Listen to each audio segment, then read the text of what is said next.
Alright, so nagbabalik tayo sa ating violin tips and tricks. And for today's video, let's talk about buying second-hand, no? And yung mga surplus na instruments, no? What to look for, what to check, and how could you be able to tell if it's a good deal or not, no? Kung dapat nyo bang bilhin or hindi yung mga instruments that you buy off of, let's say, the marketplace, no? Yun nga, mga second-hand instruments, and also yung mga nauuso ngayon sa mga Japan surplus, no? Ayan, pag-usapan natin on today's video. Okay? So, personally, I have friends and colleagues that have bought from these places and they got good deals naman on the instruments, no? But, of course, kung bibili ka ng second-hand and surplus items, syempre, medyo you have to get your expectations set, no? Syempre, you won't get like the most pristine varnish, pinakamagandang condition on the instruments. You might be losing a few strings, no, walang bridge, or you might not get the complete package, but there are good deals, di ba, na pwede mong makuha. The same way with second-hand instruments, no, not all second-hand instruments would be a good buy, no, but especially if the previous owners do not know how to take care of the instruments, no. Usually kasi we buy from these places kasi nga mura, no. It's cheaper than buying a brand new one, and it's just more parang you are helping out someone else, no, kasi nagbebenta sila. They might not be using the instrument, no, might not be taken care of properly kasi nga wala nang time. Usually yung mga nagbebenta ng mga cheap instruments would be people who wanted to learn but never had the time to actually learn the instrument. So, yun, ibebenta ko na lang nila but without really the knowledge of what to look for in the instrument, or di ba, minsan akala nila okay yung instrument, yun pala may problema. Okay, so let's dive into it, no? So what do you need to look for when you are buying a second-hand instrument, and also, yun nga, yung mga galing surplus na mga instruments. Okay? So, first things first, visual inspection. Tignan mo muna kung okay pa yung itsura niya, no? If you're missing a few parts, no? Walang strings, walang bridge, no?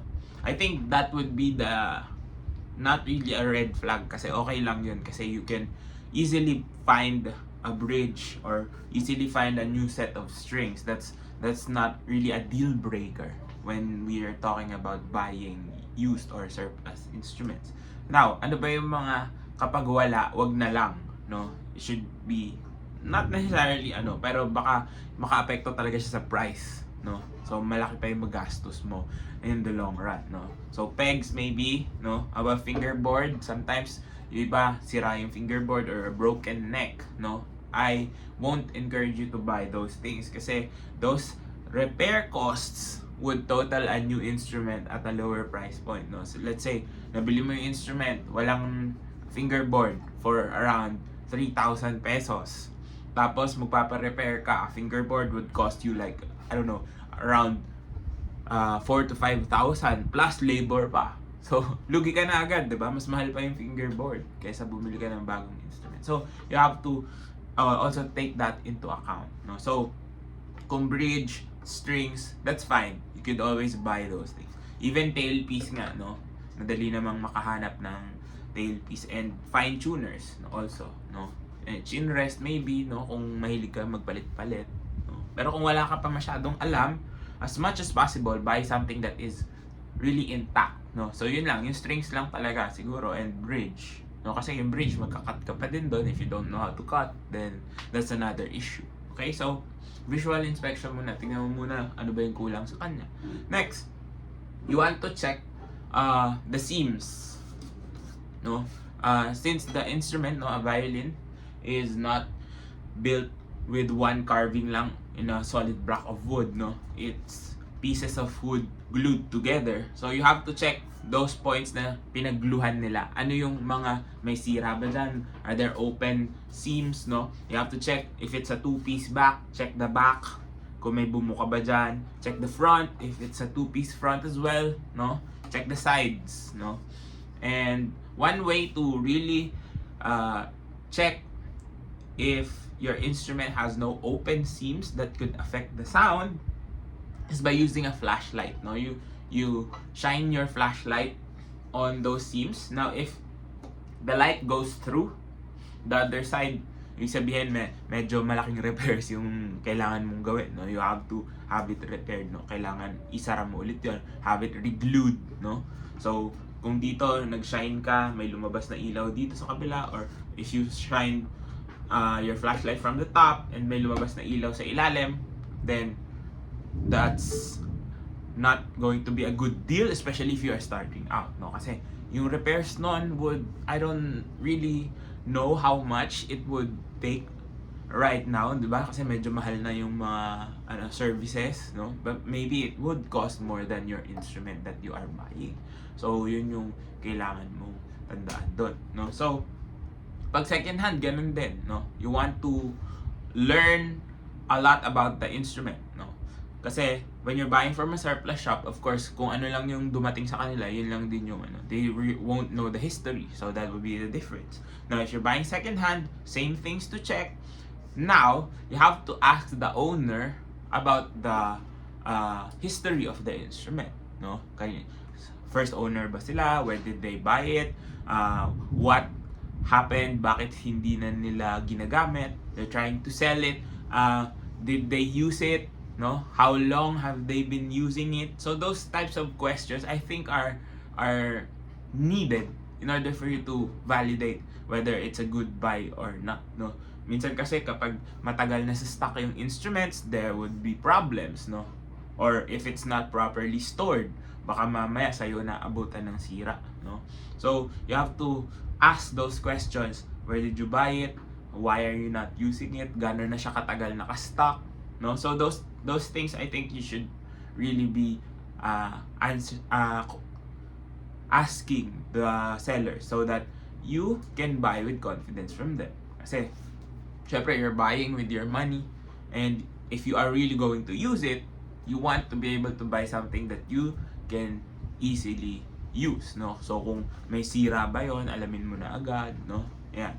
And I think when it comes to second-hand instruments, especially for the cheaper ones, yun yung magiging problem talaga doon, is that a lot of those who would be selling the second-hand instruments that are cheaper would be people who wanted to learn also. So, wala sila talagang background kung ano ba talaga yung problema sa instrument.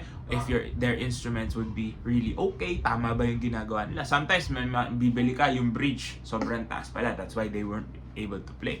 So, yun din. You have to also put it into account, no? Now, at the end of the day, if you're buying second-hand, you have to really lower your expectations, no?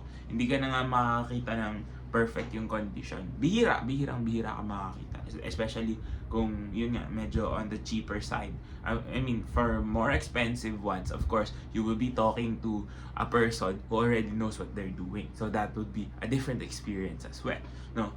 And the best way is for you to learn, or if you could have someone help you out in picking an instrument, kahit second hand, no, or surplus. Kung may kaibigan kang marunong tumugtog, you want to be able to hear the sound of the instrument that you're buying as well, di ba? Syempre kung hindi naman siya tumutunog ng ayos, there would be problems regarding that instrument. Mahirapan ka, di ba? And also, there are added costs, no? Hindi talaga maiiwasan yun. If you're buying second-hand instrument or instrument from surplus shops, of course, kailangan mo pa rin siyang ipa-check, no? To a luthier, to make sure na tama yung bridge height, tama yung alignment ng sound post. So those types of things, kailangan mo pa rin ipa-check. It's not like you're gonna buy and be able to play. Of course, you can play with it, but to maximize it talaga, yun, merong additional cost pa din, no? So, would I personally recommend buying second hand, or yun nga, mga sa surplus, especially if you're a beginner? Not really, no, 100%. I would still recommend buying from stores, no? Kasi may warranty, kasi yung mga ganyan, kung paano yung condition niya nung binili mo, hindi mo naman pwede ibalik pag nakita mong may sira, di ba? So, it would be harder for you to get your money's worth, no? Siguro yun nga, if you want to buy, at least have a little bit of an experience with the instrument, no? Marunong ka na konti mag-violin para napapatulog mo, tignan mo ano yung mga pwedeng mga sira. If you could DIY some things, like for example, just changing strings, kung marunong ka na nun, edi mas maganda yung magiging experience mo. Ayan.